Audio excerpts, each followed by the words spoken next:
கர்த்தருக்கு ஸ்தோத்திரம்.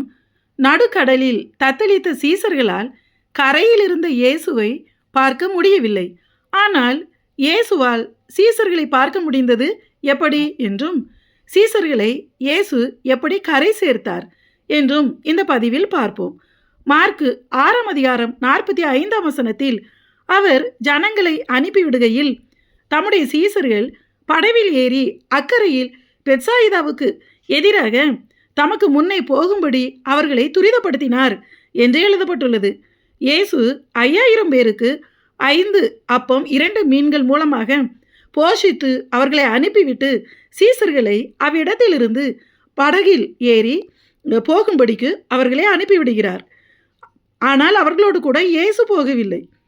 சீசர்களுடன் படகில் இயேசு போகாமல் அவர் கரையில் இருந்தார் என்று எழுதப்பட்டுள்ளது.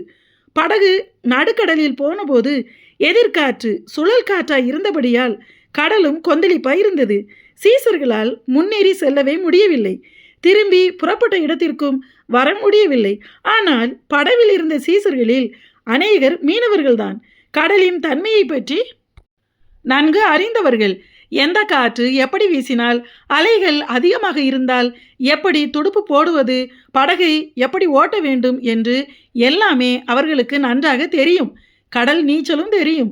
ஆனால் அந்த சூழ்நிலையில் அவர்களால் எதுவுமே செய்ய முடியவில்லை.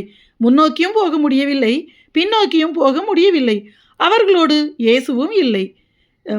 என்ன செய்வதென்று தெரியாமல் மரண பயத்தில் போராடி கொண்டு இருந்தார்கள். பலருடைய வாழ்க்கை சூழ்நிலை ஒருவேளை இப்படி இருக்கலாம். எப்பக்கமும் நெருக்கமும் அனுபவமும் திறமை, படிப்பு, பணம், செல்வாக்கு எல்லாமே இருந்தால் கூட எப்பக்கமும் நெருக்கமாக இருக்கலாம். ஆனால் எவ்வளவு முயற்சி செய்தாலும் பிரயாசப்பட்டாலும் அந்த விஷயத்தில் முன்னேறி கரை சேர முடியாமல் நடுக்கடலில் வசமாக சிக்கி கொண்டதைப் போல போராடி கொண்டிருக்கலாம். இயேசுவும் தங்களுடன் இல்லாததைப் போல உணரலாம். சீசர்களின் நிலைமை அப்படித்தான் இருந்தது. அவர்கள் கரையில் இருந்தபோது இயேசுவுடன் இருந்தார்கள். அற்புதங்கள் நடந்தது. 5000 பேருக்கு சீசர்களை கொண்டுதான் இயேசு உணவளித்தார். ஆனால் இப்போது நடுக்கடலில் தங்களுடன் இயேசு இல்லை. தங்கள் சொந்த அனுபவத்தாலும் பிரயாசத்தினாலும் எதுவுமே செய்ய முடியாத நிலை. இயேசுவை அவர்களால் பார்க்கவும் முடியவில்லை, அவரை கூப்பிடவும் முடியவில்லை. அவரோ தூரத்தில் இருக்கிறார். இதேபோல் அநேகருடைய வாழ்க்கையில் இப்போது என்னால் ஜெபிக்க முடியவில்லை, முன்பு போல் கர்த்தருடைய பிரசன்னத்தை உணர முடியவில்லை, இயேசுவை விட்டு நான் தூரமாகிவிட்டேன், என்னால் அவரை பார்க்க முடிவதில்லை, அவர் சத்தத்தை கேட்க முடிவதில்லை, என்னோடு இயேசு இல்லை, அதனால்தான் இவ்வளவு மோசமான சூழ்நிலையில் அகப்பட்டு கொண்டேன் என நினைக்கலாம். சீசர்களால் இயேசுவை பார்க்கவும் முடியவில்லை, அவரை சத்தமிட்டு கூப்பிடவும் முடியவில்லை. ஆனால் சீசர்களால் தான் இயேசுவை பார்க்க முடியவில்லையே தவிர இயேசு சீசர்களை பார்த்து கொண்டுதான் இருந்தார். அவர் நம்மை காண்கிற தேவன். மார்க்கு 6ஆம் அதிகாரம் 48ஆம் வசனத்தில் அப்பொழுது காற்று அவர்களுக்கு எதிராக இருந்தபடியால் அவர்கள் தண்டு வலிக்கிறதில் வருத்தப்படுகிறதை அவர் கண்டு ராத்திரியில் 4ஆம் ஜாமத்தில் கடலின் மேல் நடந்து அவர்களிடத்தில் வந்து அவர்களை கடந்து போகிறவர் போல் காணப்பட்டார் என்று எழுதப்பட்டுள்ளது. சீசர்கள் படவில் சென்ற நாள் என்பது பஸ்கா பண்டிகையை நெருங்கிய நாளாயிருந்தது. யோவான் 6ஆம் அதிகாரம் 4ஆம் வசனத்தில் அப்பொழுது யூதர்களுடைய பண்டிகையாகிய பஸ்கா சமீபமாயிருந்தது என்ற இந்த சம்பவத்தின் நாளை குறித்து எழுதப்பட்டுள்ளது. யூதர்களின் பஸ்கா பண்டிகையானது முழு நிலவு பௌர்ணமி தினத்தில்தான் கொண்டாடப்படும். அன்றைக்கு தான் பஸ்கா பண்டிகை வரும், பௌர்ணமி தினத்தன்று. எனவே பௌர்ணமியை ஒட்டிய நாள் என்பதால் நிலவு வெளிச்சம் நன்றாக இருந்திருக்கும். அதனால்தான் மலையின் மேல் இருந்த இயேசுவுக்கு தாழ்வான கடலில் நடுப்பகுதியில் பெரிய படகில் சீசர்கள் தத்தளித்ததை தெளிவாக பார்க்க முடிந்தது. அது மாத்திரமல்ல, கர்த்தராகிய இயேசு சர்வ வல்லமையுள்ள தேவன். நிலா வெளிச்சம் இல்லாவிட்டாலும் இயேசுவால் சீசர்களை பார்க்க முடியும். ஆனால் மலையின் பின்பக்கமானது நிலவின் வெளிச்சத்தை மறைத்து விட்டதாலும் பாறைகள் மற்றும் மரங்களின் ஊடாக இயேசு தனியாக தூரத்தில் அங்கே நிழலில் நின்று கொண்டிருந்த இயேசுவை சீசர்களின் மாம்ச கண்களால் அவரை பார்க்க முடியவில்லை. சீசர்களால் இயேசுவை பார்க்க முடியவில்லை. அதிக தூரம் என்பதால் கத்தி கூப்பிட்டாலும் கேட்காது என அவர்கள் நினைத்தார்கள். மேலும் அவர்கள் தங்கள் சூழ்நிலையோடு பயத்தில் போராடி கொண்டிருந்தார்கள். மார்க்கு 6:46 அவர் ஜெபம் பண்ணும்படி ஒரு மலையின் மேல் ஏறினார் என்று இயேசு மலையில் உயரத்தில் இருந்ததாகத்தான் குறிப்பிடப்பட்டுள்ளது. என்னால் இயேசுவை பார்க்க முடியவில்லை, பேச முடியவில்லை, நான் அவரோடு கூட இல்லை, எனவே அவரும் என்னை பார்க்க மாட்டார், என்னோடு பேச மாட்டார், அவரும் என்னுடன் இல்லை, அவரை விட்டு நான் தூரமாகிவிட்டதால் இப்போது நான் ஜெபித்து கூப்பிட்டாலும் அவர் சமூகத்திற்கு என் ஜெபம் எட்டாது, எனவே அவர் என்னை விடுவிக்க மாட்டார், இந்த சூழ்நிலையிலிருந்து நான் மீண்டு வரப்போவதில்லை என்று கூட சிலர் வேதனைப்படலாம்.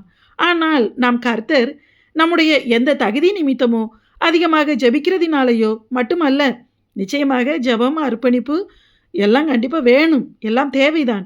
ஆனாலும் நம்மை அவர் அழைத்து தெரிந்து கொண்டது நிமித்தம், அதனாலேயே நமக்கு அவர் வாக்கு பண்ணியிருப்பது நிமித்தமாகவே நம்மை கரை சேர்ப்பார், நடத்துவார், தப்புவிப்பார். 4ஆம் ஜாமம் என்பது அதிகாலை 3 மணியிலிருந்து 6 மணி வரை உள்ள நேரத்தை குறிக்கும். கிட்டத்தட்ட 9 மணி நேரமாக ஒரே இடத்தில் நடுக்கடலில் தங்கள் எல்லா அனுபவங்களையும் பிரயாசங்களையும் பயன்படுத்தியும் எதுவுமே முடியாமல் நடுக்கடலில், அதாவது மரண பயத்தில் சீசர்கள் போராடி கொண்டிருந்ததாக சொல்லப்படுகிறது. கலிலேய கடல் என்பது 21 கிலோமீட்டர் நீளமும் 11-12 கிலோமீட்டர் அகலமும் கொண்டது. அதாவது சாயங்காலமே நடுக்கடல் வரை 6 கிலோமீட்டர் தூரம் வந்துவிட்டார்கள். அதிகாலை இயேசு கடல் மீது நடந்து வரும் வரை அதே இடத்திலேயே காற்றோடும் கடலோடும் திண்டாடி கொண்டிருந்தார்கள். நம் தேவன் நம்மை காண்கிறவர் மட்டுமல்ல, ஆபத்து காலத்தில் அனுகூலமான துணையுமானவர். சீசர்கள் இயேசுவை கூப்பிடவில்லை, இயேசு தங்களை காப்பாற்ற வருவார் என்று விசுவசிக்கவும் இல்லை. அதற்காக இயேசு அவர்களை கைவிடவும் இல்லை. அவர்கள் அற்ப விசுவாசிகளாக இருந்தாலும் கூட இயேசு அவர்களை விடுவித்து கரை சேர்ப்பதற்காக கடல் மீது நடந்து வந்தார். ஆனால் இயேசு அவர்களுக்கு கடந்து போகிறவர் போல் காணப்பட்டார். அவர் தங்கள் அருகில் நின்றபோதும் அவரை இயேசுதான் என்று விசுவாசிக்கக்கூடிய இருதயம் இல்லாமல் ஆவேசம், அதாவது பேய் என்று கத்தினார்கள். எப்படி இருக்கு பாருங்க. நல்ல நிலா வெளிச்சம், உருவம் இயேசுவின் உருவம் என்று தெளிவாக தெரியும். ஆனால் கடல் மீது சாத்தானால் நடந்து வர முடியும் என்று நம்ப முடிந்த சீசர்களால் இயேசு நடந்து வந்து தங்களை பாதுகாப்பார் என்கிற நம்பிக்கை அவர்களுக்கு இல்லை. அவர்கள் நினைவெல்லாம் இயேசு கரையில் எங்கேயோ இருக்கிறார், இங்கே வந்து நிற்பது பேய் என்பதுதான். இயேசு என் குடும்பத்தை விட்டு என்னை விட்டு கடந்து போய்விட்டாரோ என நினைக்கலாம். எம்மாவூர் சீசர்களுக்கு இயேசு தம்மை அப்புறம் போகிறவர் போல் காண்பித்தார். ஆனால் ஒருபோதும், அதாவது எம்மாவூர் சீசர்களையும் ஆண்டவர் கைவிடலை. ஒருபோதும் இயேசு நம்மை ஆபத்தில் கண்டுகொள்ளாமல் கடந்து போகிறவரோ அப்புறம் போகிறவரோ அல்ல. மனுஷன் போய்விடுவான், நிச்சயம் போயிடுவான். ஆனால் இயேசு போகவே மாட்டார். என் தகப்பனும் தாயும் என்னை கைவிட்டாலும் கர்த்தர் என்னை சேர்த்து கொள்வார் என்று தாவீது சொல்கிறார். இதுதான் நம் வாழ்க்கையிலும் உண்மை. நம்மோடு நமக்கு அருகில்தான் இயேசு கூடவே இருக்கிறார். நான் உன்னை விட்டு விலகுவதும் இல்லை, நான் உன்னை கைவிடுவதும் இல்லை என்று கர்த்தர் சொல்கிறாரே. மார்க்கு 6:49-50 அவர் கடல் மேல் நடக்கிறதை அவர்கள் கண்டு ஆவேசம் என்று எண்ணி சத்தமிட்டு அலறினார்கள். அவர்கள் எல்லாரும் அவரை கண்டு கலக்கமடைந்தார்கள். உடனே அவர் அவர்களுடைய பேசி, திடன் கொள்ளுங்கள், நான் தான், பயப்படாதீர்கள் என்று சொன்னார் என எழுதப்பட்டுள்ளது. சாத்தான் என்று நம்புகிற அளவிற்கு, அதாவது சாத்தான நம்புகிற அளவுக்கு இயேசுதான் என்று நம்புவதற்கு சீசர்களால் முடியவில்லை. இயேசுவின் சத்தத்தை, குரலை கேட்ட பிறகும் கூட, அவரை கண்ணார கண்டு அவர் சத்தத்தை காதார கேட்ட பிறகும் கூட சீசர்களுக்கு இயேசுவை நம்ப முடியவில்லை. இயேசு நம்முடன் தான் இருக்கிறார், எத்தனை வசனங்கள் மூலமாகவோ நம்முடன் பேசுகிறார். ஆனாலும் சாத்தான் என் வாழ்க்கையில் வியாதியை, கடன் பிரச்சனையை, நஷ்டத்தை, பாவத்தை கொண்டு வந்து விடுவான் என்று சாத்தானை நம்புகிற கிறிஸ்தவர்களால் சாத்தானை நம்புகிற அளவுக்கு இயேசு எனக்காக யாவையும் செய்து முடிப்பார், இயேசு என்னோடு கூட தான் இருக்கிறார் என்கிற நம்பிக்கை அநேக நேரங்களில் நிறைய பேருக்கு இல்லை. தங்கள் வாழ்க்கையில் எப்போதும் சாத்தான் தங்கள் கூடவே இருந்து பிரச்சனைகளை கொண்டு வருகிறான் என்று, அதாவது சாத்தான் தங்களுடன் தான் இருக்கிறான் என்று நம்புகிறவர்களால் இயேசு தங்களுடன் தான் இருக்கிறார், அவர் ஒருபோதும் என்னை கைவிட மாட்டார் என்கிற நம்பிக்கை இல்லை. இந்நாட்களில் அநேகரிடம் சாத்தானுக்கு பயப்படுகிற பயம் இருக்கிறது. அதை செஞ்சிருவான், இதை செஞ்சிருவான்னுட்டு. ஆனால் கர்த்தருக்கு பயப்படுற பயமும் இல்லை, விசுவாசமும் இல்லை. வசனங்கள் மூலமாக கர்த்தர் பேசினால் கூட சாத்தானுக்கும் வசனம் நன்றாக தெரியுமே, எனவே சாத்தான் தான் இயேசுவை போல என்னிடம் பேசி ஏமாற்றுகிறான் என்று சொல்கிற எத்தனையோ கிறிஸ்தவர்கள் இருக்கிறார்கள். இயேசுவை நம்பாததால் படகுல இருந்த யாருமே ஆண்டவரை நம்பலை. ஏதோ பேதுருவும் நம்பலை. ஆனால் அவர் அந்த அந்த சந்தேகத்தின் மத்தியிலும் அவனும் சந்தேகத்துடன் தான். நீர் இயேசு என்றால், ஆண்டவரே நீரே ஆனால், எப்படி நீரே ஆனால் நான் கடல் மீது நடந்து வர உத்தரவிடும் என்று கேட்கிறான். உன் தேவனாகிய கர்த்தரை பரீட்சை பாராதிருப்பாயாக என்று எழுதப்பட்டிருக்கிறது. ஆனாலும் கூட கர்த்தர் தம்முடைய சீசர்கள் மீது மனதுருகி கடல் மீது நடந்து வர அவனுக்கு கட்டளையிடுகிறார். நம்மில் அநேகரும் கூட இப்படித்தான் இருக்கிறோம். இயேசு வந்துவிட்டார், பேதுருவால் கடலில் நடக்க முடிக்கிற, அதாவது இயேசு வந்துட்டார், ஆண்டவர் வந்துட்டார், பேதுருவால் கடலில் நடக்க முடியுது. அந்த அற்புதம் அங்கே நடக்குது. காற்றும் கொந்தளிப்பும் நிற்கலை. ஆனால் பேதுரு கடலில் நடக்கிற அற்புதம் நடந்துட்டுருக்கு. இயேசு கடலில் நின்று கொண்டிருக்கும் வரை காற்று நிற்கவில்லை, சூழ்நிலையும் மாறவில்லை. பேதுரு அமிழ்ந்து போகிறான். முதலில் மத்தேயு 14ஆம் அதிகாரம் 28ஆம் வசனத்தில் நீரே ஆனால் என்று பேதுரு சந்தேகப்பட்டான். ஆனால் அடுத்து 30ஆம் வசனத்தில் ஆண்டவரே என்று அவரை இயேசுதான் என உறுதியாக நம்பி கூப்பிடுகிறான். அவனுடைய விசுவாசம் கொஞ்சம் கூடியிருக்கு. மறுபடியும் அங்கே அற்புதம் மறுபடியும் நடக்குது. பேதுரு மறுபடியும் நடந்தான். ஆனால் காற்றும் கடல் கொந்தளிப்பும் நிற்கவே இல்லை. யோவான் 6ஆம் அதிகாரம் 21ஆம் வசனத்தில் அவரை படவில் ஏற்றிக்கொள்ள மனதாக இருந்தார்கள் என்று எழுதப்பட்டுள்ளது. அதாவது சீசர்களுக்குள் இயேசுதான் என்கிற விசுவாசம் வந்த பிறகுதான் இயேசு படகில் ஏறினார்.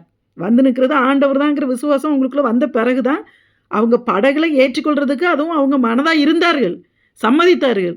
அதுக்கு பிறகுதான் ஆண்டவர் யாருனாரு. கர்த்தர் யார்கிட்டையும் வலுக்கட்டாயமாக வரமாட்டார், பியாய் தான் வருவான். நம்ம ஆண்டவர் ரொம்ப ரோசகார ஆண்டவர், கூப்பிட்டா தான் வருவார், பாதுகாப்பார். கூப்பிடக்கூடிய இருதயத்தையும் கர்த்தர் தான் நமக்கு தராரு. மார்க்கு 6ஆம் அதிகாரம் 51ஆம் வசனத்தில் அவர்கள் இருந்த படவில் ஏறினார், அப்பொழுது காற்று அமர்ந்தது என்று குறிப்பிடப்பட்டுள்ளது. இயேசு நம் அருகில், அதாவது படகுக்கு வெளியே ஆண்டவர் நிற்கிற வரைக்கும் அங்கே அற்புதம் நடக்கலை. நம்முடைய தேவைக்காக அப்பப்போது நம்ம ஆண்டவரை தேடும்போது அற்புதங்களும் ஆசீர்வாதங்களும் கிடைக்கும், பேதுருவை போல. ஆனால் சூழ்நிலை மாறாது, மெயின் பிரச்சனையும் மாறாது, கரை சேரவும் முடியாது, தேவ சித்தமும் நிறைவேறாது, வாக்குத்தத்தமும் நிறைவேறாது. நாம் அவரை முழுமையாக விசுவாசித்து படகில் ஏற்றுக்கொண்டால் மட்டுமே, நம் வீட்டில் நம் இருதயத்தில் முழுமையாக கர்த்தரை அனுமதித்தால் மட்டுமே நிரந்தர ஆசீர்வாதத்தை பெற முடியும். நம் மீதுள்ள தேவ சித்தமும் நிறைவேறும், கரை சேரவும் முடியும். இயேசு நமக்கு அருகில் நிற்கிறாரா அல்லது நம்மோடு நமக்குள் இருக்கிறாரா? மார்க்கு 6ஆம் அதிகாரம் 53ஆம் வசனத்தில் அவர்கள் கடலை கடந்து கெனசரேத் என்னும் நாட்டிற்கு வந்து கரைபிடித்தார்கள் என்று குறிப்பிடப்பட்டுள்ளது. அக்கறைக்கு போங்கள் என்று சொன்னவர் தமது வார்த்தையின்படியே சீசர்களை கரை சேர்த்தார். நம்மையும் அழைத்த தேவன் இடையில் நடுக்கடலில் விட்டுவிட்டு போகவே மாட்டார். நாம் அநேக விஷயங்களில் குறை உள்ளவர்களாக இருந்தாலும் கூட கடல் மீது நடந்து வந்தாவது மனுஷரால் கூடாதது தேவனாலே கூடும். அவர் நம்மை தெரிந்து கொண்டது நிமித்தம், அவருடைய நாமத்தை நிமித்தம் நம்மை நீதியின் பாதையில் நடத்தி தாம் சொன்னதை நம் வாழ்க்கையில் அவர் செய்து முடிப்பார், கரை சேர்ப்பார். ஆமென்.